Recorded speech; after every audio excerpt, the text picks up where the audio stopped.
thecoolestguys.com and tell them Dave sent you.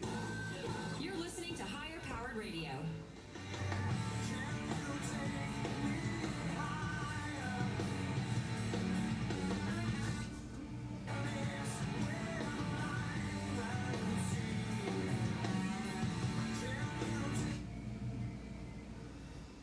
Okay, welcome back. I'm Matt Dukes. This is Higher Powered Radio, and we're halfway home, man. I hope that traffic isn't so bad out there. I hope you guys are having a little bit of peace, a little bit of fun on the ride. I don't want anybody to get too stressed out over the fact that somebody just cut in front of them or won't let them get around. I know what that's like, and again, your exit will come up, or it'll be there when you get there.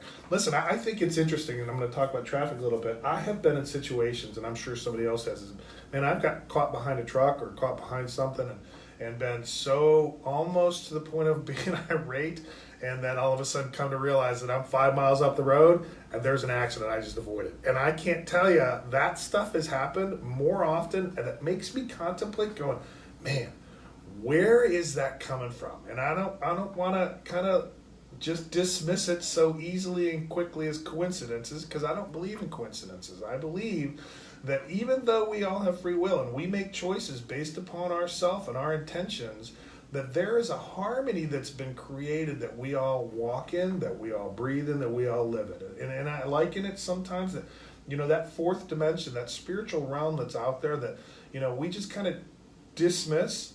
But I can tell you, it's almost like diving, and I scuba dive, and I enjoy that a lot. But as I've done that at times, and I feel foreign under the water at a couple hundred feet, and you see the fish that just move and ease in and out of, and they walk around on these large animals, and all of a sudden I'm there in this environment. That is how I feel in this life sometimes. I can imagine as I go through my data stuff, and this may be a little bit out there, and that's okay, but I'm going to talk about it anyway. I know that there's a God that looks over me, and there are these angels and spirits, and I have seen them, and I have been touched by them, and sometimes they're in a form of a stranger, and sometimes they're in a form of somebody driving a vehicle that has held me up from being harmed later on down the road. There's a story, and I'm going to reference the Bible because I get to do that. And there's a story in there about this dude that's riding his donkey down the road, and he was a prophet, and his name was Balaam. And this dude he was pretty esteemed by God, and he would go out and talk and prophesy, and he had kind of pissed God off to the point, if I can say that, all of a sudden God said, well, that's it, I'm just going to kind of take you out, and we're going to remove you. And so this dude's riding his donkey down the road, and the donkey would stomp in the middle of the road. And he would get off and kick him and have to push him and pull him, and we all know what burros and donkeys, how stubborn they are, and their attitudes, that kind of stuff. But anyway, finally, the thing happens that the donkey finally walks off the edge of the road of the ditch and is standing there, and Balaam gets out and grabs this big old log and 2x4 almost, and starts getting ready to hit him, and the donkey speaks to him. And it's like, man, what are you doing? I've been trying to tell you for the past mile and a half that the angel of death is down at the end of the road to take your life.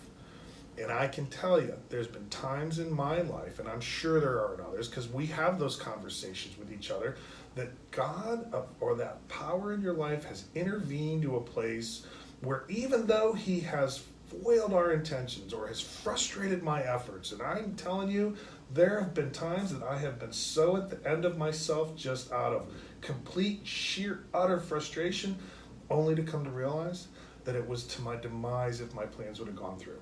I can tell you how many times have I been in and out of traffic, and have I been gunning it and on redlining it, and only to get frustrated because I get up to the end of the bridge and boom, there's a cop sitting there.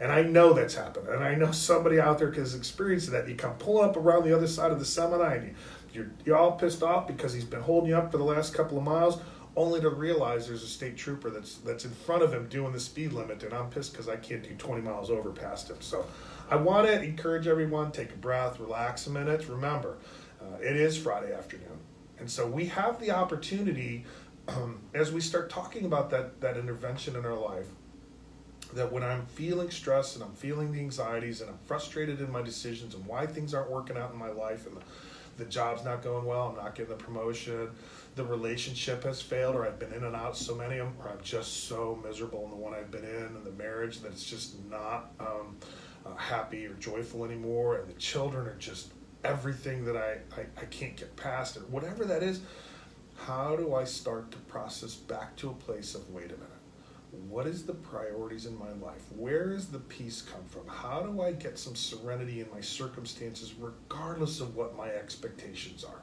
Because I can tell you, if we learn to practice that, if we start to mature in how that is, you know, they call it a rat race for a reason. I mean, the race that we believe through society, and whether it's through advertising or marketing or products, and you know, that says you got to get more, and I talked about that last week, or I got to get a bigger or better car or house or more money or clothes or whatever that prestige looks like. As I focus on those things, I lose the focus on my contentment. And if I can remain at peace and I can have some joy in that stuff, it's not about looking for what's next. It's more about enjoying where I'm at the moment. So if you want to start to work on developing more of that, if you want to start to work on maturing in the sentiment that says, listen, I am who I am, and I don't want to call it so much the station of life, because we don't live in a society that limits us by anything. I mean, we are limited only by our own aspirations. You can go out and do anything you want. You can be anybody you want. But if it's something that you're trying to achieve, like I told you last week, I'm never going to be, you know, a center forward in the NBA. That ain't going to happen. I am not Rob Gronkowski, where I'm going to get to retire from the NFL, a millionaire at the age of 30 or 31. I mean, he actually said that the other day, like, well, I'm in my I'm approaching 30-ish. I think it's time to retire. I'm like, oh, God bless you, kid, because, you know, I'm in my mid-50s, early 50s, I think I'm going to coin it. And I still work every day. And so, but there's a joy and a passion and a peace that comes from being able to maintain my serenity in that stuff instead of worrying and focus on what I don't have. And if I can start to develop, and as I mentioned earlier, the meditation or the yoga or the prayer or the reading, and I love to read. I'm a voracious reader. I love to read all kinds of different stuff, and we were talking about that during the break. And I think I'll post on some social media some of the references that I've done before in my life, some of the reading that I've done in my life, so that way you know, you can pick that up on Higher Powered FM. And so I want to make sure that we don't get stuck, again, like I said earlier, without having some practical stuff to be able to use, instead of me just leaving you with, well, let me pray for you, or go pray, or go meditate. Well, what do you pray about? What do you pray for? How do you meditate? And I want to talk about that stuff, because there are some really cool things that we can do. For instance, I know in recovery, when they start talking about praying, you know, we don't pray for ourselves. I pray for knowledge of God's will for me and the power to carry that out. And as I focus on that, I become less important in my aspirations, and I become more focused on, as they call it, a useful member of society, maximum service to God and others. Because in that, for me, is where the joy and the contentment comes from, the fulfillment. If it's in my work and my career, I want to be able to do the best job I can do every day, so that at the end of that day, at the end of that job, at the end of that career path, or whatever that looks like, if I'm going to change jobs, I have a conscience that says, man, I improved my environment. Whether I'm fulfilled there financially, or promotions, or not, because I've left jobs from lack of those things. But it's always been because I've been able to say or look back afterwards of, like, I put my all in it and the company wasn't ready to receive that. Now, that's not ego. I'm not sitting here saying, hey, they didn't recognize me for who I was, and I wasn't given the title and all of those things. But I can tell you there's most of us out there that go to work every day and work hard, and we take the stress and we put in our hearts. And I want to encourage everybody to realize that as we do those things,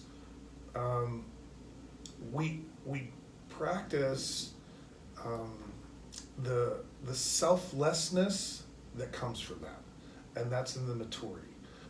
Again, I talked earlier about doing meditation, and prayer. And the difference, listen, let me describe this. The difference between prayer and meditation that I have learned is praying is talking to God, meditation is listening to God. And meditation is nothing simply more than just focusing and listening on it. It doesn't take this transcendence to actually try and quiet myself. It just takes some time and practice. And it's a matter of stopping and slowing down and just kind of breathing and exhaling. And when I start to have the conversation in my head that I talked about earlier about how dare they, and man, I'm going to really tell them, and I'm going to watch my language because I don't want to get in trouble, because I have a propensity to be very vocal and articulate words in a way that aren't acceptable in some areas. But I can tell you, as I start to have that stuff in my head, man, all I do is my heart starts to race, my blood pressure goes up, and I get more wrapped up in the stress and anxiety than I do in simply being calm. Because no matter what's going to happen, and I know there's this old saying, and again, I don't like using a lot of the euphemisms, but this too shall pass. Nothing is so permanent that after I've let go of it, I haven't looked back afterwards and said, man, why did I struggle so hard for it? Because I can tell you, it's always been easier afterwards to reflect on not being the maniac in traffic, not being the catalyst at work where I've thrown things and kicked over chairs and walked out and created stress in everybody else's life because I didn't get my way. And that's typically what happens. You know, I talked about last week about the fear, and the fear is generally one of two things. It's either I'm not going to get something I want, or I'm going to lose something I already have. And those typically all stem from self. And so if I start to practice or work on this life where it's more convenient and it's more appropriate to live a life selflessly, I think if we all live that way a lot more often, there'd be a lot more peace to that. You know, I was talking in traffic earlier, and I told you, and they asked me, have you seen those billboards that says, hey, let somebody in? You know, it's a nice thing to do. And I was laughingly talking about my comment being, you know, I'm not that person. I'm the one that says, hey, stay in your own lane, you know, and typically get out of mine because I'm moving faster than you. So I'm not above the pretense of what I'm talking about. I just want to share some of the experience, strength, and hope that I have that hopefully somebody is able to relate to and be able to say, yeah, I'd like to be like that. I'd like to calm down more often. I'd like to have a little more center and peace. I'd like to be able to say I'm not so high-strung that I'm causing others around me to have anxiety. Listen, I grew up in a household at times where you didn't know what the parent coming home was going to be like.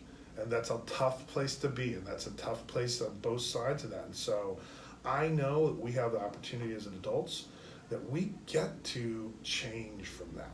So I'm going to make sure that as I talk to you about some of this realistic stuff, that I give you some practical application stuff. All right, so I'm going to take a quick break, and in the meantime, you can follow us at Higher Powered FM on Twitter and on Facebook, and I'll be right back. Every Friday evening at 7, join me, Mark Charles, for Nailed it.